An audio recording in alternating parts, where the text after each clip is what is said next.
Red టీవీలో మీ వ్యాపార ప్రకటనల కోసం ఈ నంబర్ని సంప్రదించండి 6281747728. Hello guys, welcome to our channel. This is Teja. ప్రస్తుతం అంతా పాటు సీనియర్ జర్నలిస్ట్ జయదేవ్ గారు. నమస్తే సార్. నమస్తే. సో తెలంగాణ బీఎస్పీ పార్టీకి సంబంధించిన ప్రవీణ్ కుమార్ ఇతను తన పార్టీకి రాజీనామా చేసి త్వరలో బీఆర్ఎస్ పార్టీకి వస్తున్నారని కూడా ఒక వార్త అయితే వెలుగులోకి వచ్చింది. సో ఇదంతా కూడా బీజేపీకి భయపడి అతను చేశారు. ఎందుకంటే నిన్న చూసుకుంటే కవిత గారు అరెస్ట్ అయింది. ఒక బిగ్ పొలిటీషియన్ కూతురునైనా వదలకుండా అరెస్ట్ చేశారు. మరి ఒక సాధారణ పొలిటీషియన్ పరిస్థితి ఏంటి అన్నట్టు ఆయన మారిపోయారు అంటారా? పైగా రావడం కూడా బీఆర్ఎస్ పార్టీలోకి వచ్చారు, బీఎస్పీని వదిలేసి. సో దాని గురించి బహుజన్ సమాజ్ పార్టీ నాయకుడు అయిన రాష్ట్రానికి సంబంధించి ఆయన ఒక్కరుగా ఉన్నా కూడా అన్ని స్థానాల్లో పోటీ చేయడము, దాని గురించి బహుజన్ సమాజ్ పార్టీ గురించి మాట్లాడటము, ఎక్కడికక్కడ అంటే జనరల్గా దళితులకు సంబంధించి ఎక్కువగా బాగా ప్రస్తావించి మాట్లాడుతూ ఉంటారు. బాగా అంటే ఆయన ఒక్కరుగా ఉన్నా కూడా, అంటే ఆ పార్టీలో గెలిచిన వ్యక్తిగా ఒక్కరుగా ఉన్నా కూడా మంచి నేము ఫేమ్ ఉన్న నాయకుడు ఆయన, అంటే మంచి స్పోక్స్మెన్ కూడా.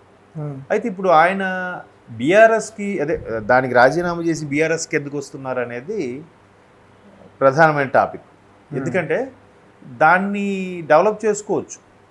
అది ఇప్పుడు ఉత్తర భారతదేశం మాయావతి కదా దానికి అధ్యక్షురాలు ఆవిడ.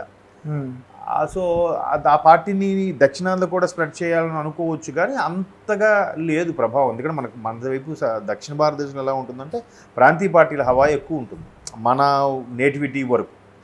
సో అది ఉన్న ఒకటి అరా ఉంటాయి. మరీ కాంగ్రెస్ బీజేపీ లాంటివి అయితే స్ప్రెడ్ అవుతాయేమో, కానీ ఇట్లా వీటికి అంతగా ప్రాచుర్యం లేదు, ప్రాధాన్యత కూడా లేదని నా అభిప్రాయం. సో అందుకని ఆ పార్టీని వదిలి వస్తున్నారా అనేది డౌట్. పోనీ కాసేపు అలా అనుకుందాం. సో అలా అనుకుంటే అటు కాంగ్రెస్లోకో లేదా బీజేపీలోకో లేదు నేషనల్ పార్టీలోకి వెళ్తే కొంచెం బెటర్గా ఉంటుంది, సేఫ్గా కూడా ఉంటుంది కదా. అంటే భవిష్యత్తు ఉంటుంది, రాజకీయ భవిష్యత్తు ఉంటుందని అనుకోవచ్చు. కానీ బీఆర్ఎస్లోకి వెళ్తున్నారనేది ఎక్కడే డౌట్ఫుల్గా ఉంటుంది.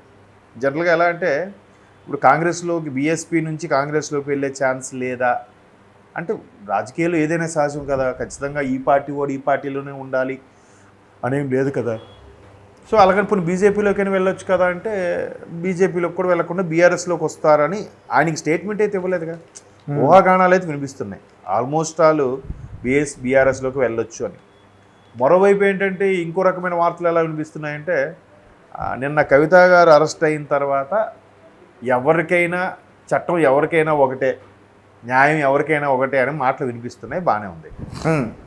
మీరు అన్నట్టు అంత సీనియర్ పొలిటీషియను, 2 సార్లు తెలంగాణ ఆవిర్భావం తర్వాత 2 సార్లు ముఖ్యమంత్రి అయిన కేసీఆర్ గారి బిడ్డ, ఆమెను అరెస్ట్కి ఇంత ఇంటికొచ్చి మొత్తం సోదాలు నిర్వహించి ఆ రోజు అప్పటికప్పుడే అరెస్ట్ చేసి రాత్రి ఫ్లైట్లో తీసుకెళ్ళిపోయారు కదా.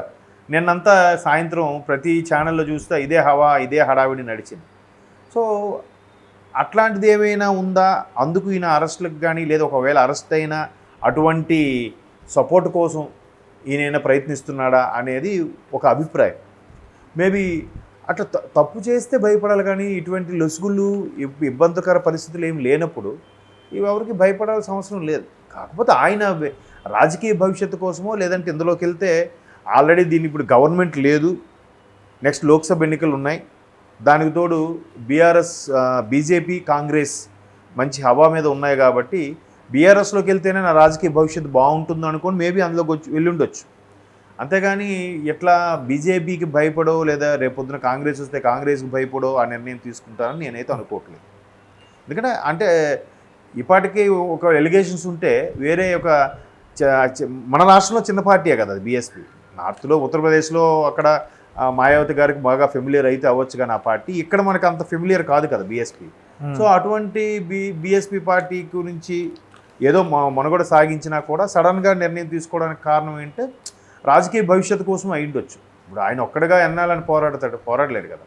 చిరంజీవి గారు లాంటి వ్యక్తే ఇంచుమించు 18 ఎమ్మెల్యే సీట్లు వచ్చినా కూడా ఎందుకో ఆయన పార్టీని నడిపించలేకో లేదంటే ప్రెషర్గా ఫీల్ అయ్యో కాంగ్రెస్లో విలీనం చేసేసారు, తర్వాత సైడ్ అయిపోయారు. సో ఇప్పుడు ఈయన సింగిల్గా ఒక టికెట్తో ఒక పార్టీగా పెట్టుకొని ఉండడం అనేది ఎవరైనా వచ్చి ప్రముఖులు సీనియర్ నాయకులు వచ్చి జాయిన్ అవుతూ ఉంటే కొంతవరకైనా పార్టీ మనుగడ సాగుతుంది. అలా లేదు కాబట్టి బీఆర్ఎస్లోకి వెళ్తున్నారేమో నేను అనుకుంటున్నాను. అంటే ఇది ప్రాంతీయవాదంతో కూడిన పార్టీ కాబట్టి, తెలంగాణ నేటివిటీతో ఉన్న పార్టీ కాబట్టి దీనికి వెళ్తేనే కొంచెం బెటర్గా ఉంటుంది. లేదు ఈయన పదవులకు ఆశపడి నేషనల్ పార్టీలోకి వెళ్ళాడు అని అనిపించుకోకుండా బీఆర్ఎస్లోకి వెళ్తున్నారేమో అలా కూడా అయ్యుండొచ్చు కదా. ఖచ్చితంగా మీరు అన్నట్టు ఒకవేళ ఏవైనా ఇష్యూస్ జరిగి ఈయన కూడా ఏమైనా స్కాముల్లో ఇరుక్కొని అరెస్టులకు భయపడి అని అంటే అరెస్టులకు భయపడి అంటే బీజేపీలోకి వెళ్ళొచ్చు, లేదా కాంగ్రెస్లోకి వెళ్ళొచ్చు, కొంత సపోర్ట్ ఉంటుందని. బీఆర్ఎస్లోకి ఎందుకు వస్తారు? మేబీ ఆయన ప్రాతినిధ్యం వహిస్తున్న అక్కడ ఎక్కువగా ఆ బీఆర్ఎస్ చెందిన నేతలు ఎక్కువ ఉన్నారేమో, బీఆర్ఎస్ సంబంధించిన కార్యకర్తలు ఉన్నారేమో ఆయన నియోజకవర్గం సంబంధించి. అలా కూడా ఆ నిర్ణయం తీసుకుని ఉండొచ్చు అని అనుకుంటున్నాను మేబీ. సో అలాగే తెలంగాణలో చూసుకుంటే బీఆర్ఎస్ పార్టీ సంబంధించిన వాళ్ళ నాయకుల ఇళ్లల్లో కూడా సోదాలు నిర్వహిస్తున్నారు ఇక్కడ కాంగ్రెస్ ప్రభుత్వం అని చెప్పేసి కూడా అంటున్నారు. సో అందుకు కూడా ఇతను భయపడి ఉండొచ్చు అనొచ్చు. బీఆర్ఎస్ పార్టీ గతంలో కూడా ఇప్పుడు మల్లారెడ్డి గారు లాంటి వ్యక్తులలో కూడా సోదాలు జరిగాయి కాలేజీల్లో. ఆయన అసెంబ్లీ సాక్షిగా కూడా అదే చెప్పారు కదా, మేము ఎంత కష్టపడి బిజినెస్ చేసుకొని సంపాదించుకుంటుంటే మా ఇళ్ళ మీద కూడా దాడులు చేస్తున్నారు అధ్యక్ష బీజేపీ వాళ్ళు అన్నట్టుగా, అంటే కేంద్ర ప్రభుత్వం వాళ్ళు అన్నట్టుగా మల్లారెడ్డి గారు చెప్పారు చివరి సెషన్ అసెంబ్లీలో 2023లో. అయితే అలాంటప్పుడు బీజేపీ సెషన్లు చేస్తున్నప్పుడు కాంగ్రెస్లో కూడా వెళ్ళొచ్చు. లేదు ఇప్పుడు కాంగ్రెస్ వల్లే అరెస్ట్ అయ్యారు అని అనుకున్నప్పుడు కాంగ్రెస్లో కూడా వెళ్ళొచ్చు కదా. ఆయన బీఆర్ఎస్లోకి ఎందుకు వెళ్తున్నారు? ప్రవీణ్ కుమార్ గారు బీఆర్ఎస్లోకి ఎందుకు వెళ్తున్నారు అంటే బీఆర్ఎస్లో అయితే ఒక ప్రాంతీయ పార్టీ కాబట్టి ఈయనకి సరైనది గౌరవం దక్కుతుందని కూడా అయిపోవచ్చు. అది పెద్ద సముద్రం, అది నేషనల్ పార్టీ కాంగ్రెస్ కానీ బీజేపీ కానీ. వాటిలోకి వెళ్ళినప్పుడు అంత ప్రాధాన్యత ఉంటుందా, మనకి అంత వెయిటేజ్ ఉంటుందా అని కూడా డౌట్ పడవచ్చు కదా. పైగా ఎన్నికల ముందు కాబట్టి, ఎన్నికల ముందు అందుకే ఈయన ఏదో తప్పించుకోవడానికో లేదంటే ఇంకేమైనా సపోర్ట్ కోసం ఈయన వస్తున్నాడని అనుకోవచ్చు. అనుకున్నా కూడా రాజకీయాల్లో చెప్తున్నాను కదా, ఆ రాజకీయం అనే గేమ్కి రూల్స్ అండ్ రెగ్యులేషన్స్ ఏం లేవు. ఎట్లా ఈ టైంలోనే పార్టీ మారాలి, ఈ టైంలోనే పార్టీ చేరాలి అని కూడా ఏం లేదు కదా. సో ఆయనకి బీఆర్ఎస్లో ఎందుకు మరి ప్రాధాన్యత కల్పించబడుతుందేమో అందుకే వెళ్తున్నారేమో. లేదంటే ఆయన నియోజకవర్గం సంబంధించి ఎక్కువగా బీఆర్ఎస్కి ఎక్కువ మొగ్గు చూపుతున్నారు కాబట్టి అలా అయితేనే మేబీ, లేదా ఆయన ఏదో పర్టికులర్గా ఒక లోక్సభ స్థానానికి ఎక్స్పెక్ట్ చేసి బీఆర్ఎస్లో కూడా వెళ్ళొచ్చు.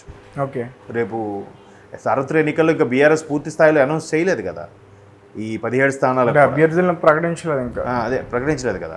సో ఆయన ఒక పర్టికులర్ స్థానానికి ఏవైనా మొగ్గు చూపి బీఆర్ఎస్ అయితేనే బీజేపీకి కాంగ్రెస్కి మంచి ఫైట్ ఇవ్వగలుగుతుంది అని కూడా అందులోకి గెలిచి ఉండొచ్చేమో. లేదా అక్కడే ఓన్లీ బీఆర్ఎస్లోనే సీట్ ఇస్తామని చెప్పారేమో, కాంగ్రెస్ బీజేపీలో డోర్లు మూసేశారేమో, ఎవరికి తెలుసు. అలా కూడా అయ్యుండొచ్చు. అతను కూడా వెళ్ళడం ఒక ప్రతిపక్షంలో ఉన్న పార్టీకి వెళ్ళడం కూడా అందరిని ఆశ్చర్యాన్ని కలిగి. అవును, కాంగ్రెస్లోకి వెళ్ళాలి కానీ అందరికి ఆశ్చర్యం కలిగించిన ఎప్పుడైనా సరే ఎవరైనా ఏం చూసుకుంటారంటే ఫస్ట్ది కంఫర్ట్ అండి, రెండోది హోదా అండి. ఇప్పుడు కంఫర్ట్ అంటే కంఫర్ట్ జోన్లో ఉన్నాము చూసుకుంటారు. బట్ రాజకీయాల పరంగా కూడా కంఫర్ట్ జోన్తో పాటు మెయిన్ హోదా కావాలి, పరపతి. అంటే ఎట్లా అంటే ఇప్పుడు అదే చెప్తున్నాను, బీజేపీ కాంగ్రెస్లు మహాసముద్రాలు అవి. ఇప్పుడు అందులో చేరితే ఏదో పిల్లకాలు చేరినట్టుగా ఉంటుంది, పెద్ద ప్రాధాన్యత ఉండకపోవచ్చు.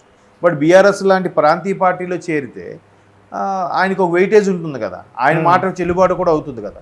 ఇప్పుడు ఎక్కడనుకో రాష్ట్ర పెద్దల ముందు ప్రసన్నం చేసుకోవాలి, బీజేపీ కాంగ్రెస్కి వెళ్ళాలనుకోండి, ముందు ఎక్కడున్న రాష్ట్ర పెద్దల్ని ప్రసన్నం చేసుకోవాలి, తర్వాత సెంట్రల్కి వెళ్ళాలి. ఎప్పుడు వెళ్తారు, ఎప్పుడు ప్రసన్నం చేసుకుంటారు, ఎప్పుడు ఈయన పార్టీలో పరపతి పెంచుకునే అవకాశం ఉంటుంది చెప్పండి. ప్రాధాన్యత అనేది కొంచెం టైం పడుతుంది. ఓకే, అంతే కదా.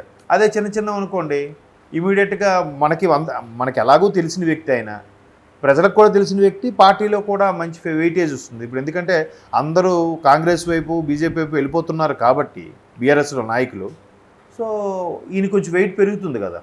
ఎవరు లేని దగ్గరికి వెళ్తే ఆయన బీఎస్పీ నుంచి వచ్చారు అంటే మన పార్టీ మీద, మన పార్టీ విధి విధానాల మీద నమ్మకంతో వచ్చాడు ఈయన అని చెప్పి వాళ్ళకి ఉంటుంది, ఈయనకు కూడా సరేలే నాకు మంచి వెయిటేజ్ ఇస్తున్నారని చెప్పి ఈయనకు కూడా ఉంటుంది.